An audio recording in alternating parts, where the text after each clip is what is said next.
All right, welcome to the podcast. This is Hello. Tweester, and Juste. this is our inaugural podcast. Yes, sir. It's a quick note. We are outdoors. We decided this is how we wanted to do the first one. So if you hear the occasional chirping of a bird, a wave in the background, or maybe an eager boat or jet ski rider, well, we'll try to limit it as much as possible, but, you know. I'd like to start off by saying we are out by the lakeside, as Tweester said, and just within view, I can see about 4 or 5 plastic or aluminum cans. That's just absolutely pathetic.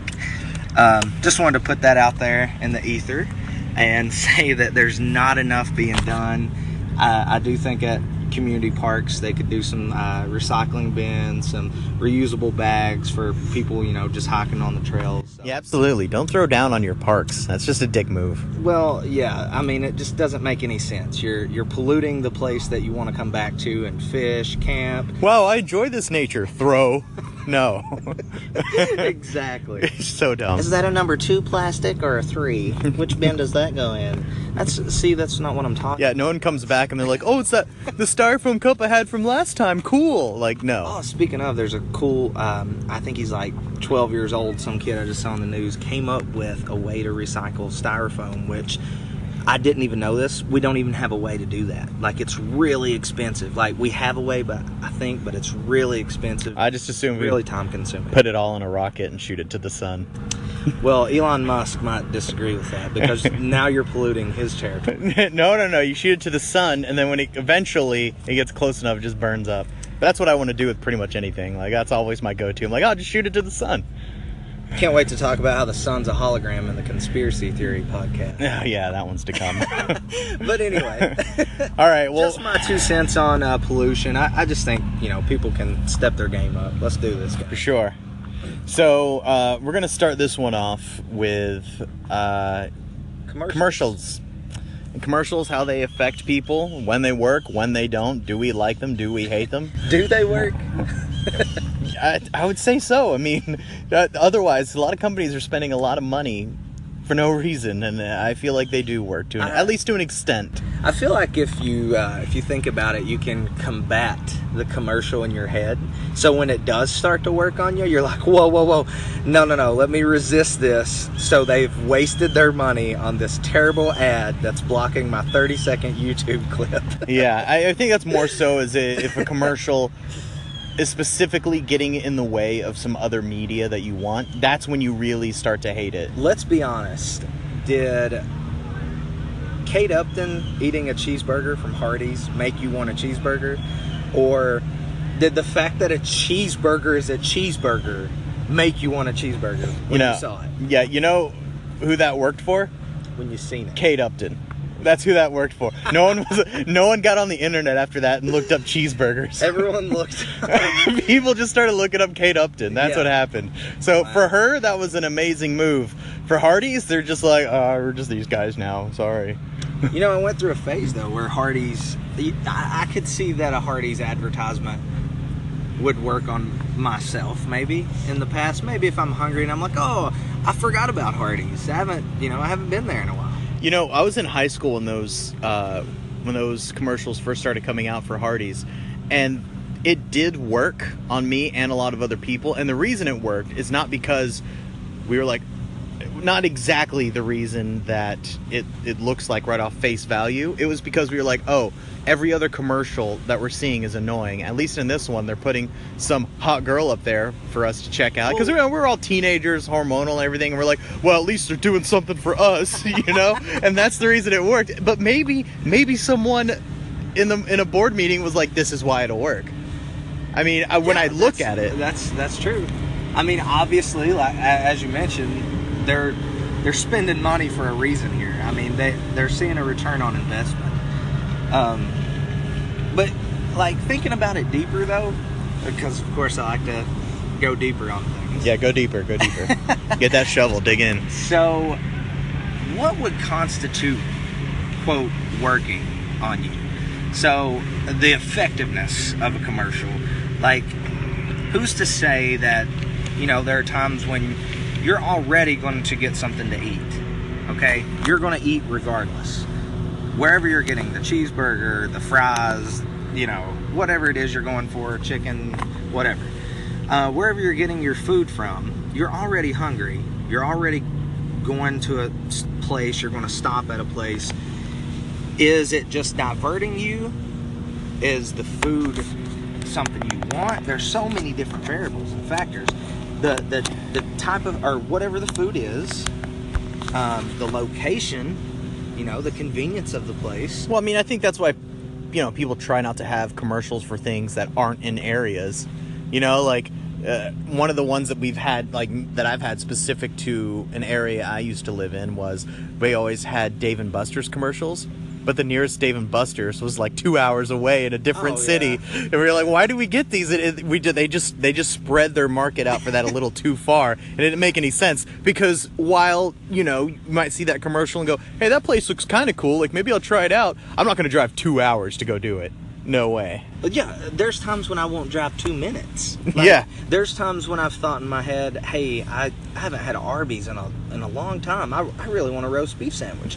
So before I get to Arby's, I'm like, you know what? It's not even worth going the extra mile. There's a Taco Bell. I mean, you know, I'm really glad pull in there. I'm glad that you mentioned Arby's, because they did something recently that I've seen some online ads they've done recently, where they've incorporated Dragon Ball Z into their ads, which has nothing to do with Arby's, but is pretty funny still, and I appreciate it so much that I was like, I'm cool with this. So, I will now tell other people how much I appreciate that Arby's ad. So basically, they're getting good PR. And again, once again, like, I mean, what good advertising is, it's not even about the food.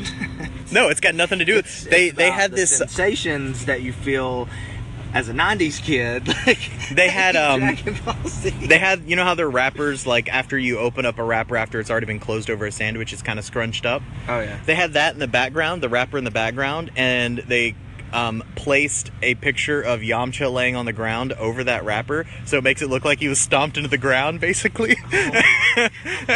And like any DBZ person gets that, you know, that's a reference that you're gonna get, and it was just so funny that I was like, man, they deserve my money. If I'm already going out for fast food sometime in the next few weeks, I will probably go to Arby's, because I love that that PR guy. It's just an appreciation. It's an appreciation for it. Yeah. Here's a great example. When a homeless, may sound bad, a homeless person is advertising, which is what they're doing. I mean, it doesn't sound bad. They're advertising whatever it is they're trying to sell you, and they're selling a story maybe.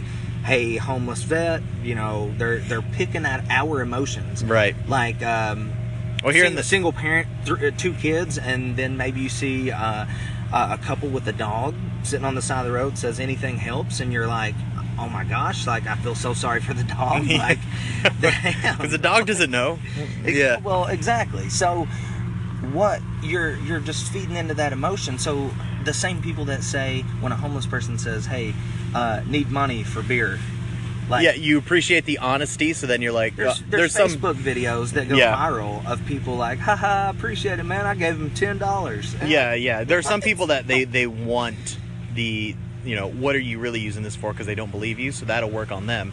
There are other people that they don't want to believe that, so when you give them the, well, my house burned down, then when they want to hear that story and they want to give you money for that, because that's what they want to believe. That's like whatever you put out. Like, we're advertising our worldviews and how we can relate to other people, and how we're 2 guys in their late 20s, like, trying to figure it out, you know, in life. Just like, that's what we're advertising to people. Hey, come check us out.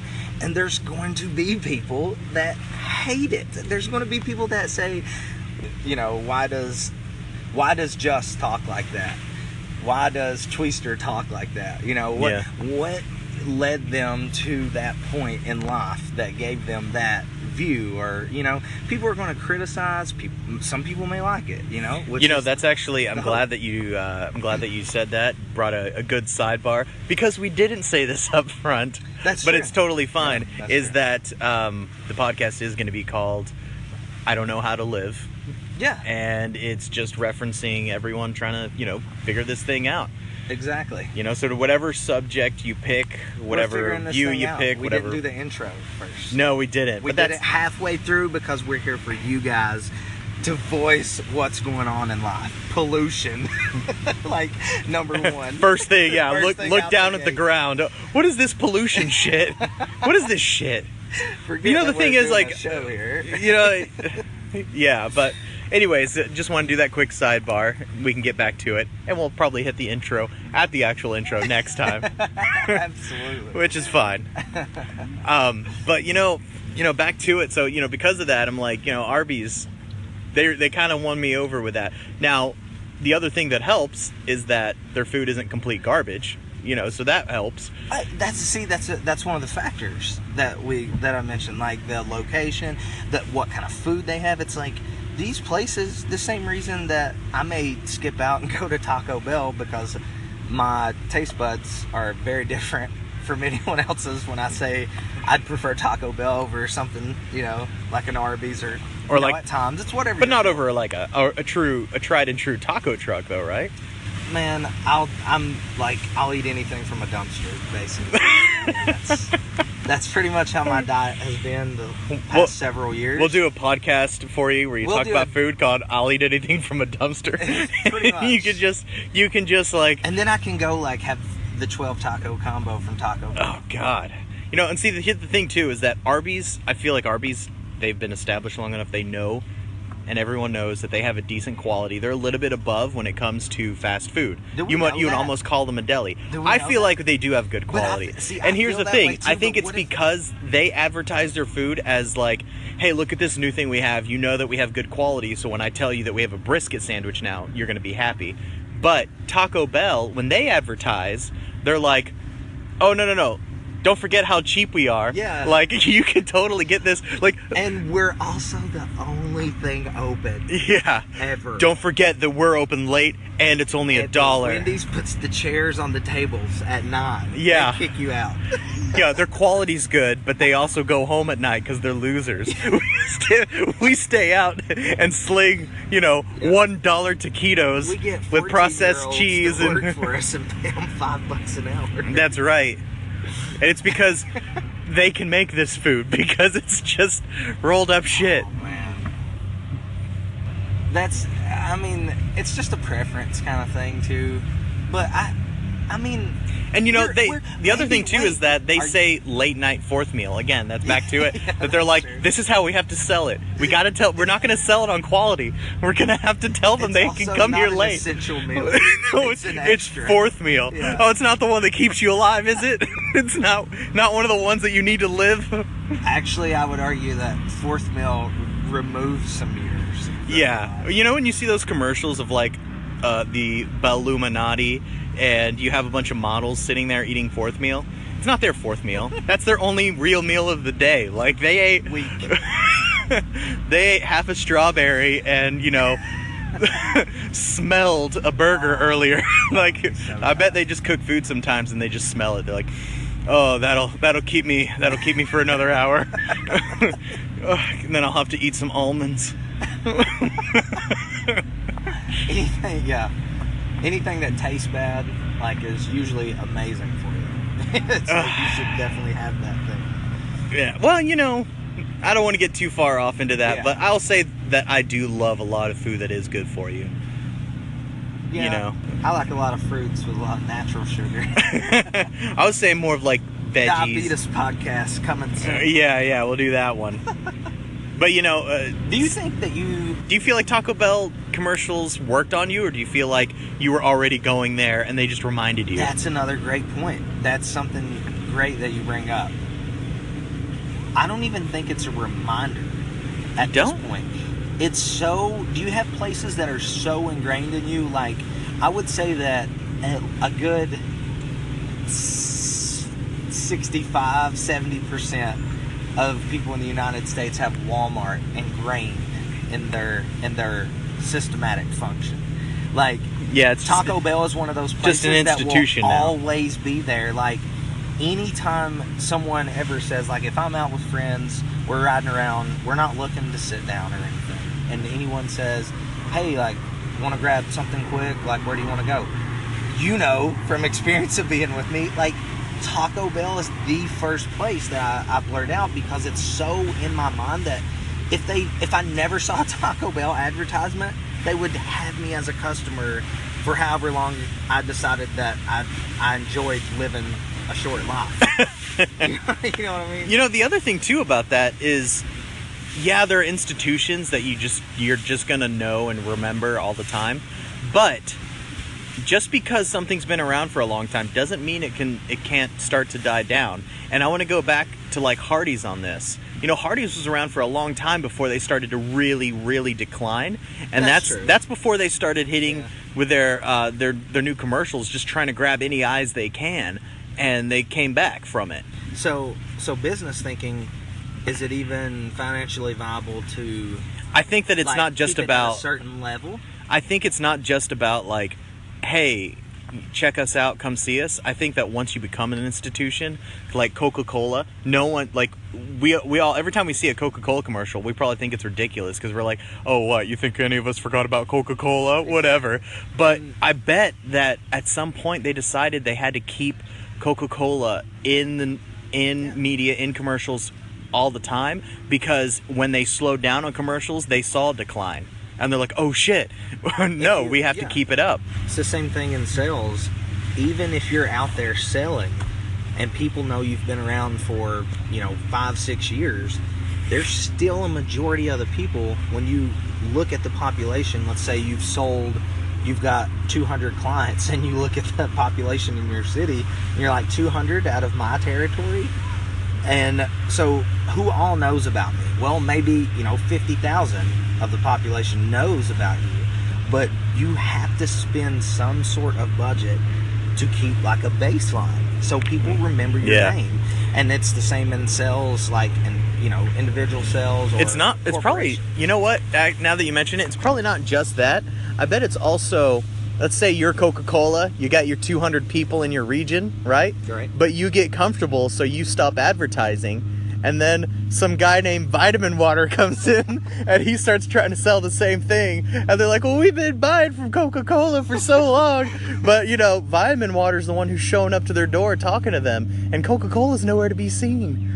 Do you like Vitamin Water? No, it's sugary garbage. The Triple X one is good. Yeah, you know what? Instead of Vitamin Water, why don't you just drink some water and eat a fruit?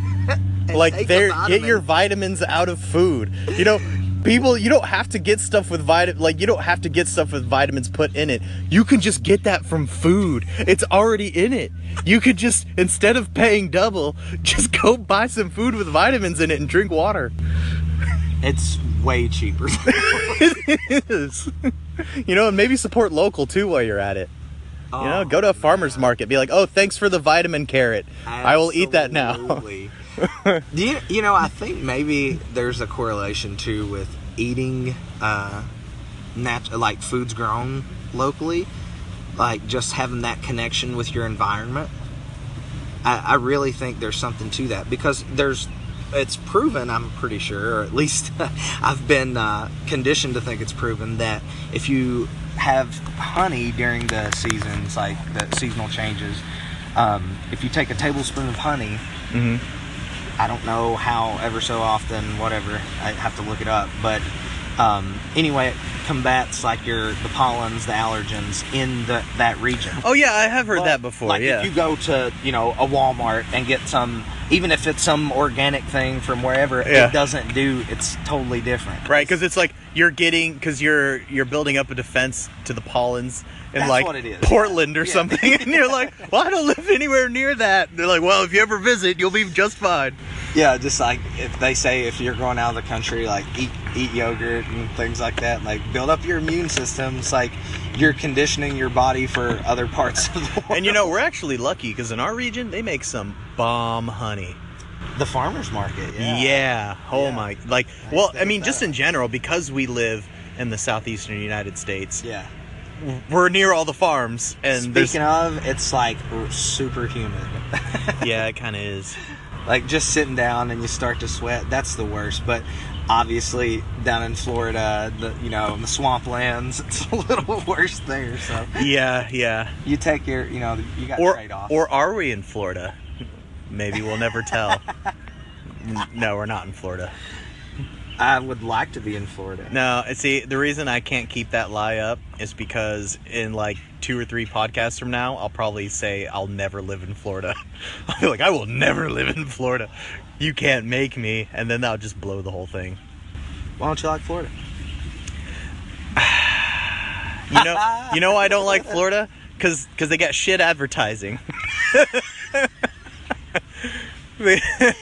Oh, speaking of, like, but like, what do they have? They have a Whataburger.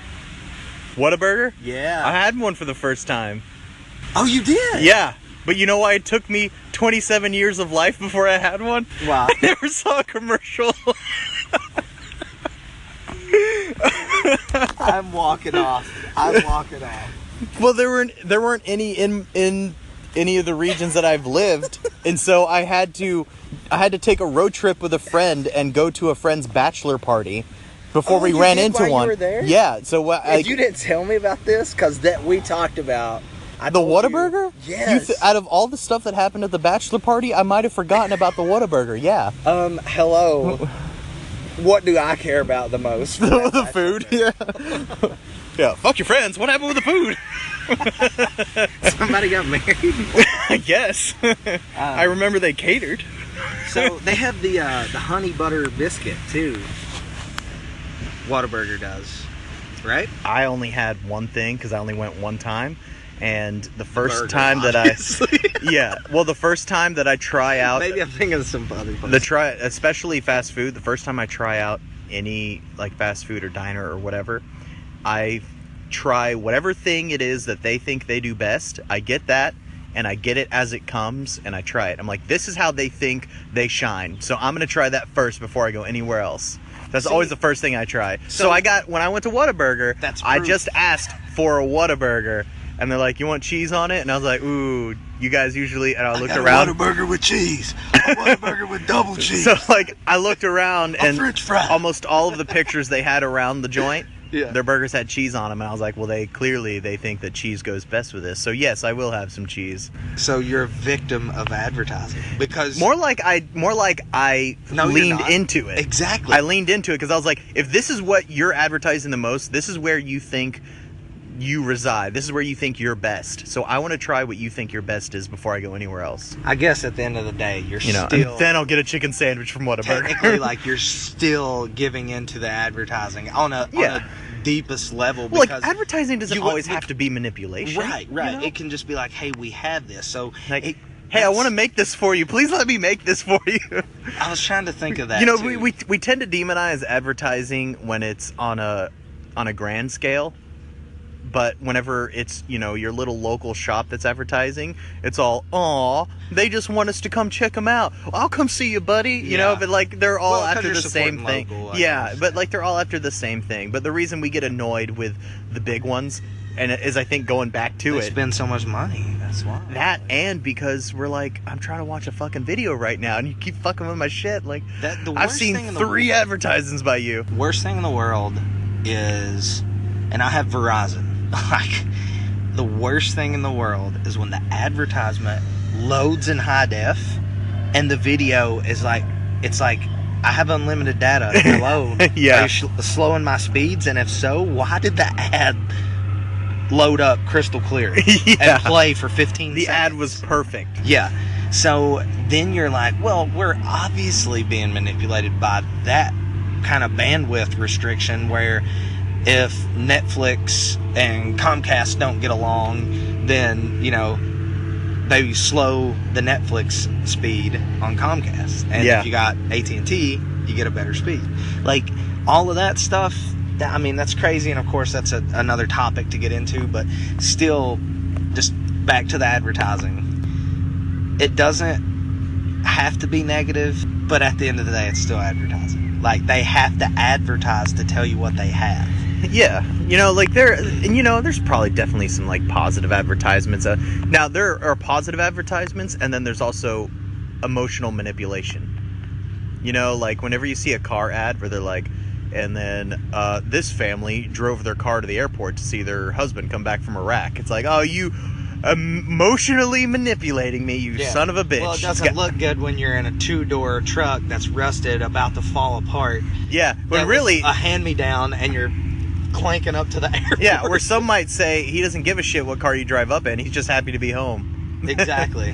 Like, so that kind of stuff, I think, if I think that kind of stuff suffers under any sort of scrutiny. Those kind of commercials do. Emotional manipulation suffer under any sort of scrutiny at all. Like, as soon as people start talking about it a little bit, and they're not already just completely enamored with whatever the product is, they just immediately go downhill. Yeah. I really don't like emotional manipulation ads. Most of the time, they just do the opposite of. Not everything's emotional manipulation. Sometimes, there's lots of different types of ads. Some of them are, if you get this product, you'll be the life of the party, or this product is for this type of man. Like, oh, are you a suit-wearing kind of man that loves to be surrounded by women? Drink Dos Equis, because you'll be interesting. It's like, yeah, or you'll just be the same schlub you were before, just drinking beer out of a green bottle.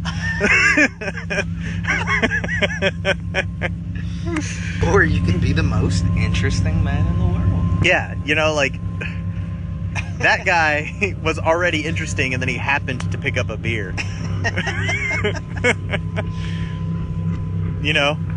Well, I mean, we do rely on advertising to find new products.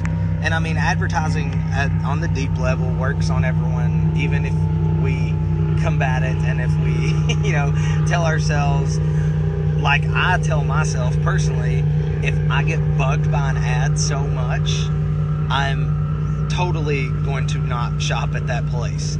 Like, if I'm trying to watch something, or the worst thing is if I'm trying to read a news article on my phone, and the same ad, like every 2-3 scrolls, they have it like set up where once you scroll the X number of times, the ad pops up again, and I can't read the article without being interrupted like 20 times. Yeah, then you just hate it. Yeah, I'm like, won't even read the news story, 1, and then 2, I remember that company, and I'm like, I'm never going to shop there, ever. Like, you will never get my money. I'm, like, seriously. The one that bugs me a lot is McDonald's, because I can't get away from those ads. Oh, and that stuff sticks with you, too. Advertisements, that's a great point you bring up. And I think they're just so terrible and cheesy, and they always show, like, people that would never eat McDonald's, by the way. Yeah. Like, dancing around with food in their hands. I'm like, you're gonna drop the burger. You're like, you're not eating that way. There's no way that you're breakdancing and eating those fries. Like, you're full of shit. Oh, God. They're always just like, ba-da-ba, I'm loving it. And they have, like, people dancing around and, like, doing flips or, like, taking selfies. And it's just so lazy to me. They're just like, oh, this is what your generation likes, right? Like, oh, watch it. Have it your way. This kid's got giant headphones on listening to EDM and he really loves our food. And look at these girls are taking selfies because that's what girls do. And they love our food. This guy over here just finished mountain biking, rad, and he loves our food. Like, it's so lazy, I think. Okay, I'm going to pull up, I have a list of like 15, actually I'll probably just give us like 10 fast food slogans. Okay. So I'm just looking at this list and I see. Tell me who this belongs to. Okay. Okay. World's Greatest Hamburgers. World's Greatest Hamburgers. I actually don't know that one. Right off the bat. Fuddruckers? AKA the one that like went out of business. World's Greatest. Yeah, I mean, that's kind of lame. Just Can we talk we're about just the that? world's Like... greatest hamburgers.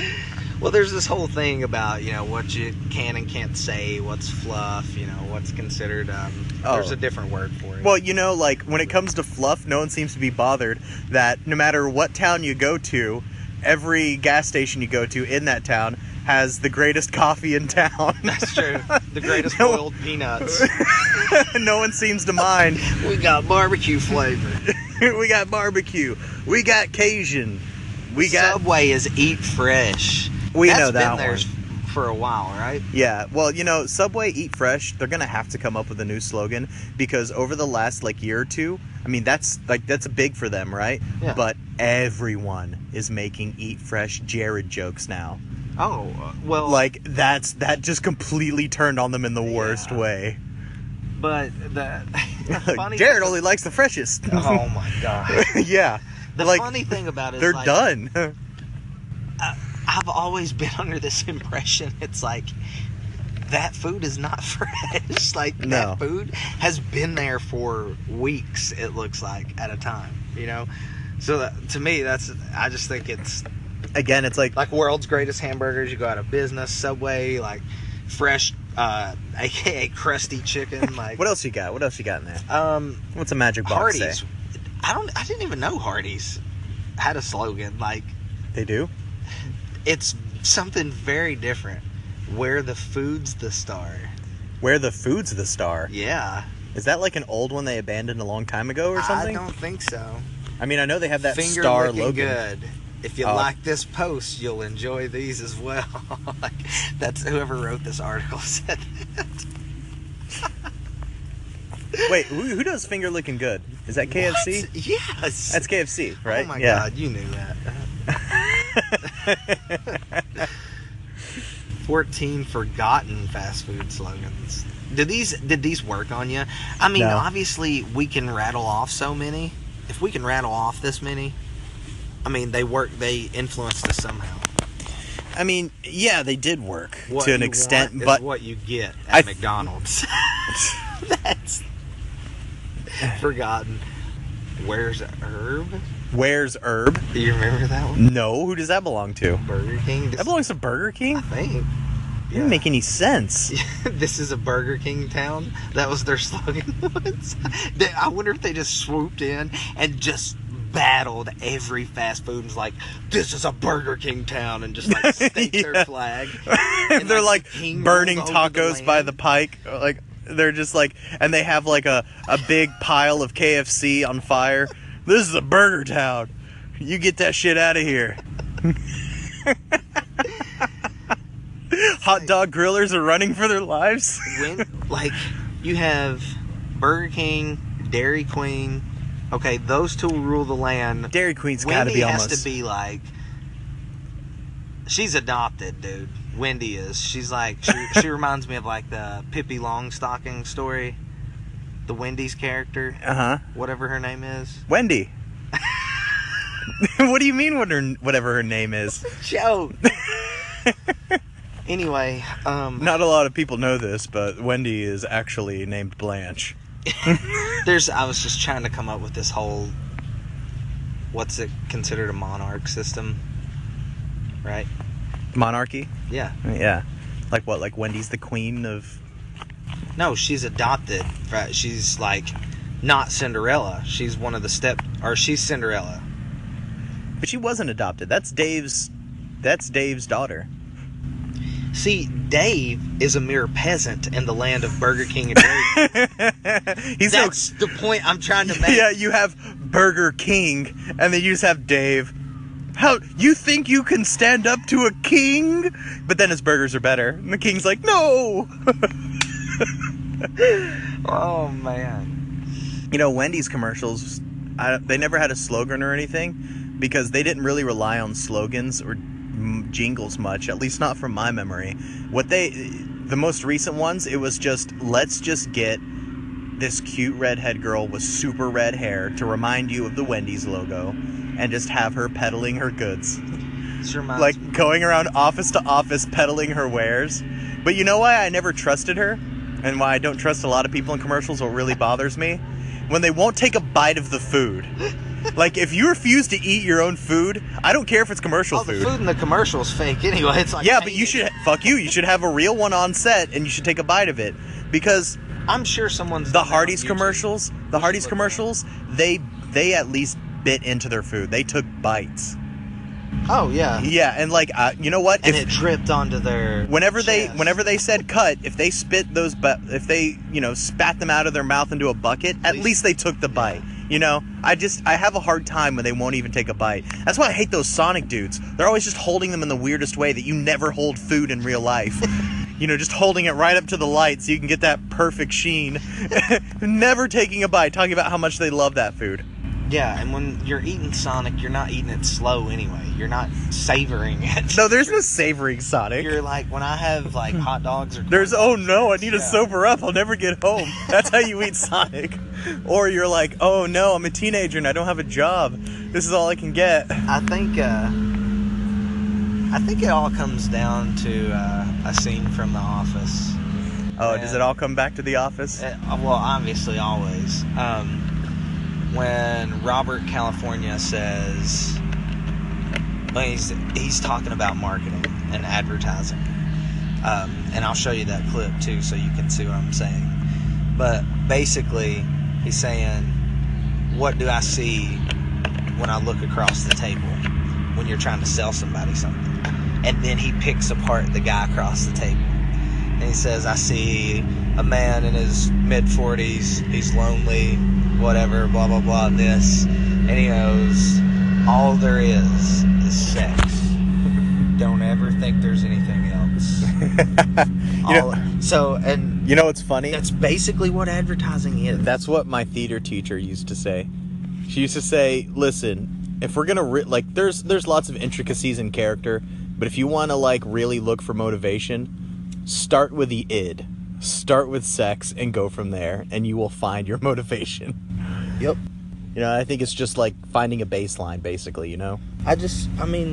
Everything is about that. Every movie, every commercial, every show. Well, sex sells. Sex sells. That's the thing. If we all know this, why don't we say, okay, well, we're not going to be sold on sex? Yeah. You see what I mean? That's my whole point about thinking deeper. Because you're biologically programmed to be sold on sex. So basically, you have to make a conscious decision not to be. Every person that's in business should at least consider where they live in their territory, least consider starting some kind of business that directly profited from selling sex. I think a lot of them do, even if they don't want to admit it. I think there's a lot of companies that don't want to admit it. Okay. It's just hidden in their advertising. Disney. Well, Disney, I think, is a big one. By the way, we're never going to get sponsorship. AKA Disney, AKA go and have sex and have kids so we can profit. So we can profit from your kids. But Disney, I don't know how many times I've heard this, and I haven't watched Disney kid shows in a long time, obviously, because I'm not a kid anymore. But where time and time again, these kids in their kid shows will have these weird sexual tension or interactions with each other that's never outright spoken, but they know what they're doing. Yeah. At least the people making the show know what they're doing, and they know who they're selling it to, because they're selling it to people that are right on the cusp or have just gone right over the line, and they're just confused as anything. Do you think there's people out there that, based on a company's advertising or promotional or whatever you want to call it, they've changed their lives substantially, in a substantial way, where you hear someone say, I can't wait to have kids so I can take them to Disneyland? Yeah. No, and the thing is that I think... Obviously, they want to have kids. That's not the, only reason. Yeah, but... For someone to say that, and we're also talking about companies having an effect on you, which is different than advertising. But when Disney then uses that and plays into the advertising, when you start a family and it's a tradition, you're supposed to bring your kid, and they have the commercials that are you were a kid here and now bring your kids here. What, you don't have any kids? What are you doing? It's if you don't have kids, you're a loser. Don't come to Disney World without them. You're too old now.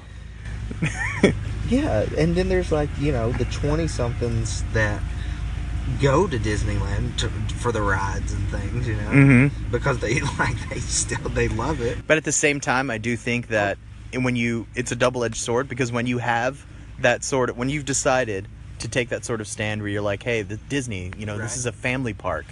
Well, the people that don't want to be a part of any of that, they're now running off to places like Six Flags and like Kings Island and all, and that's where those places really thrive. You know, not just also because of the location. They still bring back like a bunch of adult stuff too.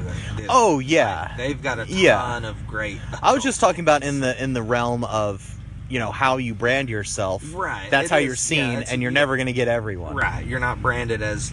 It's not like 20-somethings come enjoy the theme park. Yeah, they don't have commercial. Which they kind of do with like their some of the parks, but I don't know.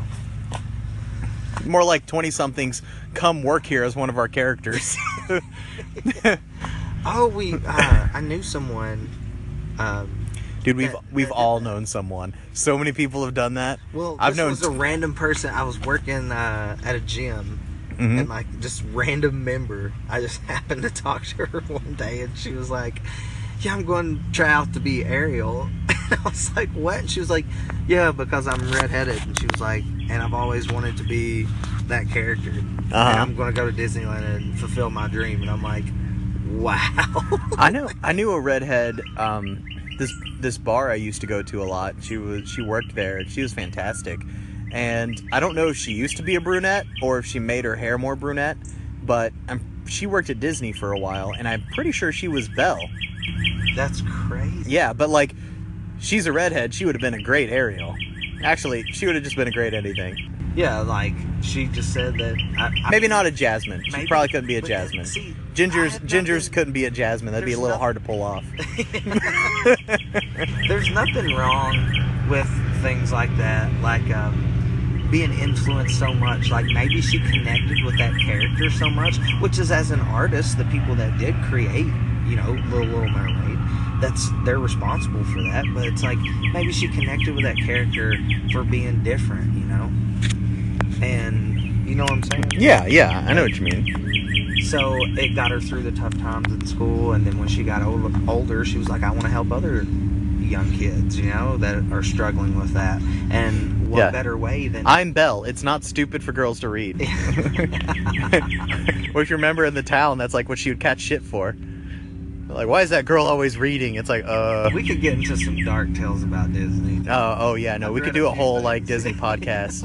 Yeah. No. Just back to the advertising. It's like, I mean... Well, like, okay, do you have any advertising that you were like, that completely worked on you in a way where not you felt manipulated, but you were like, I like this, I think it's cool, like kind of my Arby's thing, and you're like, I will like give them a better chance now because of this? Well, if you think about it, it's like, do I know that I felt that way, or was I just so compelled by it that I needed to think that I felt that way? That you needed to think it was your choice? Yeah. But it really wasn't. Exactly. Like, I know I don't need this, but yeah, I'm gonna go get it because it's pretty cool.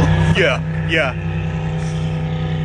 Yeah, like... I feel like Wendy's, back to Wendy, I had Wendy's earlier today, and on a subconscious level, I did. I had it because I was waiting for you, and so I decided I was like, oh, there's a Wendy's here. I haven't eaten anything yet. I'll get a Wendy's burger. But I almost wonder if Wendy's works on me because I like redheads. And so when I see that, like, my eyes, like, I bet I can't see it myself, but like when I look at it, like my eyes just dilate when I see red hair, and I just like get good memories, and I'm like, I should go there. Maybe there will be redheads inside. I think you need to speak to a therapist. If there's a redheaded one, I would love to. No, that's really funny. It could be, dude. It could be like some subconscious thing. Yeah. And that's not even something they intended. Like, that just worked on me because, Of course that happens, dude. Dude, this happens all... I know people that like, do you think Taco Bell works on Bell enthusiasts? I know for a fact colors work on people. I know people that like sports teams because of the color. Yeah, that makes sense, And maybe McDonald's works on, like, kids because of those golden arches. They're like, yellow, that's happy. There's a story behind those, too. I read something. What, behind the golden arches? Yeah. I can't remember. Nah. Oh, weren't they, like, turning the arches upside down for, like, National Women's Appreciation Day? I don't know. Were they?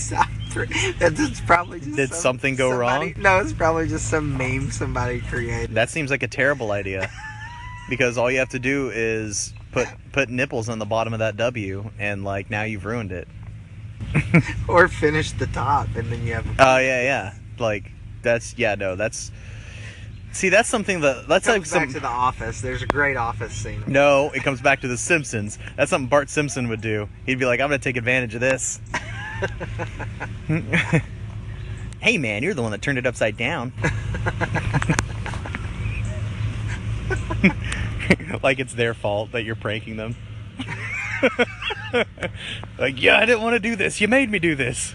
I think the funniest billboard I saw in The Office was someone defaced the billboards of Dwight and Andy trying to sell.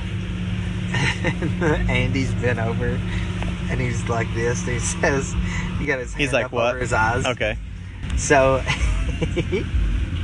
he says, has anyone seen our prices? Oh, he's like looking off into the distance. They're so low. And he's looking down at the ground. Oh, okay. Says, anyone seen our prices? And then it says they're so low. And he's looking, he's bent over. And then Dwight's in behind him like this, and someone drew it. Oh, he's just standing behind him. Yeah, they're kind of asking for that one, I guess. Yeah, like you got to be careful.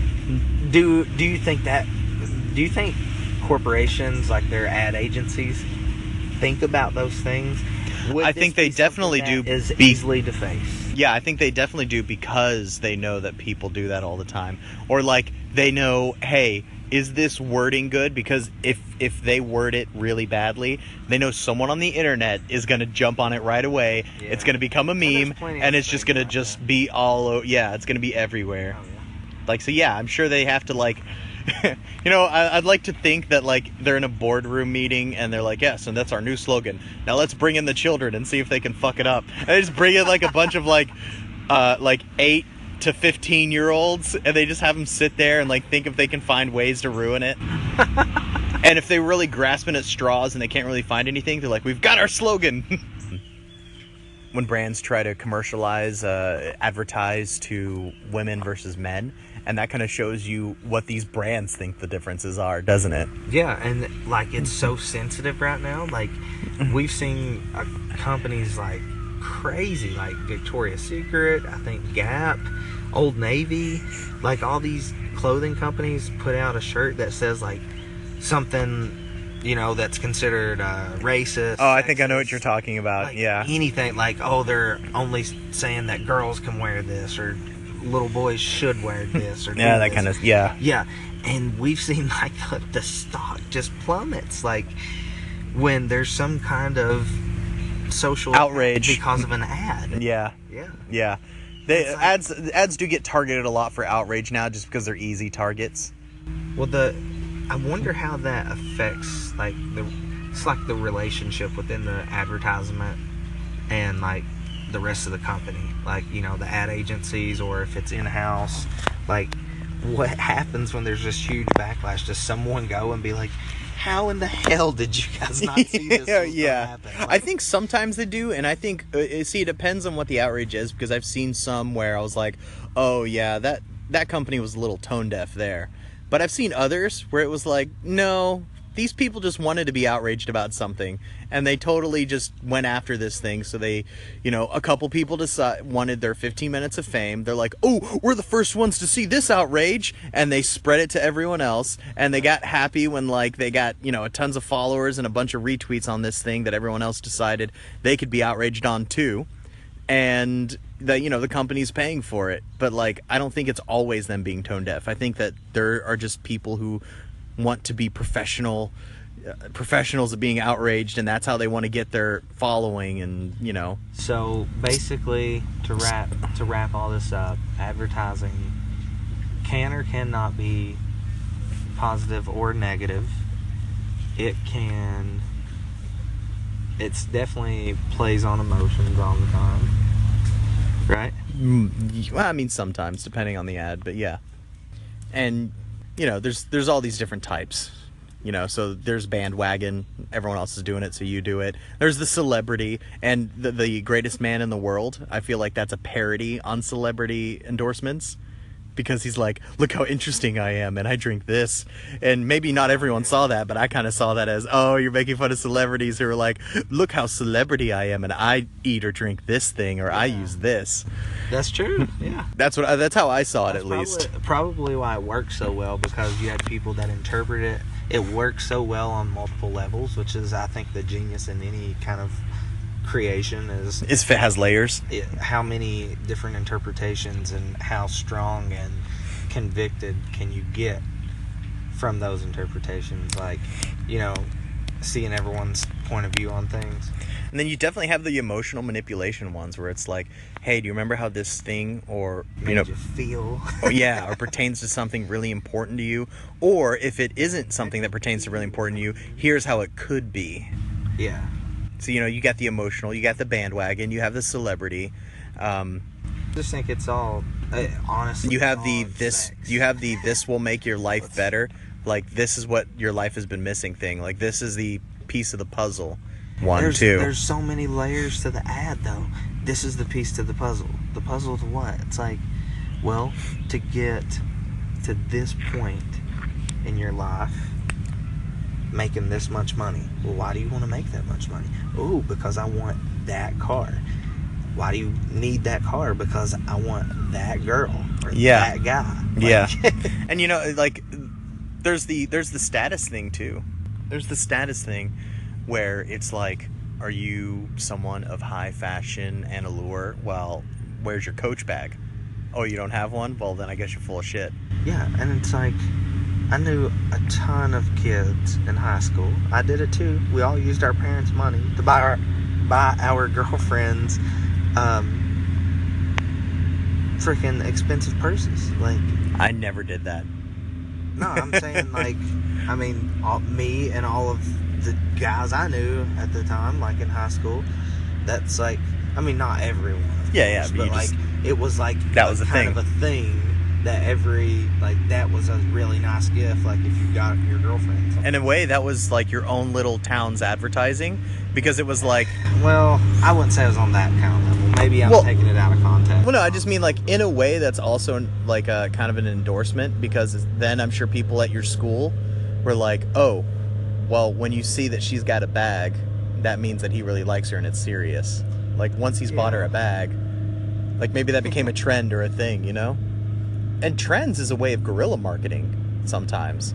Yeah. When you're talking about these companies that are like, hey, we see that this person on Instagram has a crap ton of followers. They all seem to be, very subject to their opinions and such. Let's give them this, like, lotion and tell them to use it and how it's changed their life. And they start using it and putting it in their posts, and all of a sudden everyone's buying it. That's guerrilla marketing. Yeah, that's what I'm saying. It's like, we didn't market it, you know? This product sells. Hit and run. And actually, if you pay us, we'll let you sell it. Do you remember, like, this was years back, when Kobe had this video on YouTube where he jumped over a car wearing these, like, brand new type of shoes? Do you remember that? Yeah, but he actually didn't do that, CGI. No, he didn't, but he let everyone believe he did until there was a huge outrage over it, because people are like, you idiot, like, kids are going to try this and they're going to get hit by cars and stuff. And then he had to come out and say that, no, it was the car, that didn't really happen that way. I didn't actually do that. And, it was for the shoes and this and that. But it was supposed to be guerrilla marketing. It was supposed to be completely just to sell those shoes. Like, look how high I can jump. Like, I can do this badass thing if I wear these new shoes that you should probably wear too, because then everyone will love you and you'll be a badass. I agree, dude. I agree with that point 100%. I think we've about killed it, dude. I think so. I think we can go ahead and wrap this one up. It was a good starter, and we'll get our forward to this, man. I am too, We're getting excited. We'll get our intro in at the actual intro next time. Yeah. And if we don't, we don't. Maybe a nice little jingle. Yeah. Or some rock and roll. But anyways, this has been Tweester. And this has been Juste. And we will catch you guys next time. Absolutely.